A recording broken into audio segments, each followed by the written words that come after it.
don't go past 4 weeks, because that's about as long as your scalp and the strands of your head can sustain that amount of stress or neglect before they bite back in the form of a bacteria at the scalp and or hair loss from too much tension.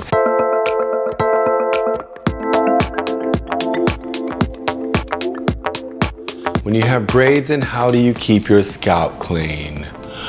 A couple of things. Remember, braids are a protective style, so certainly I don't suggest leaving braids in longer than 4 weeks. I came up with 4 weeks because, let's say for instance, if you get your hair blow dried or silk pressed, right? The longest I would suggest, or women have left a blow dry or silk press in, is for 2 weeks. So that's reasonable.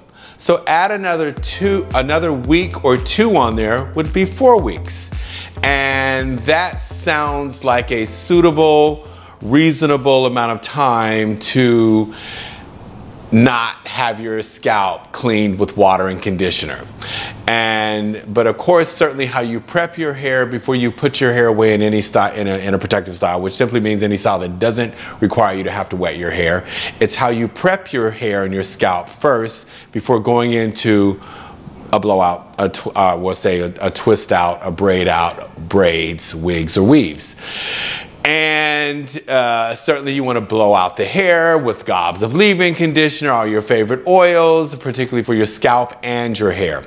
And why you're going to blow it out is because you want a looser, smoother texture that's not going to dry up and tangle up, and you want to infuse moisture into the hair, as well as the scalp. And so that's at the point that you'll do a scalp treatment for yourself, for your braids go in and you've blown out the hair. You want to add a combination of tea tree oil, peppermint, sweet orange oil, lavender, rosemary, all things that are good for antifungal and deep cleansing. And those oils specifically have antiseptic properties that are great for your scalp and keeping it clean and clear. And you can repeat that process, I would say, every 2 weeks with the scalp. Some also say cleaning your scalp with witch hazel or sea breeze, maybe after the 2-week period. But certainly manipulating your scalp gently with the union of oils that I spoke about are going to keep your scalp healthy and clean. But again, don't go past 4 weeks, because that's about as long as your scalp and the strands of your head can sustain that amount of stress or neglect before they bite back in the form of a bacteria at the scalp and or hair loss from too much tension. I hope that helps. Happy protective styling.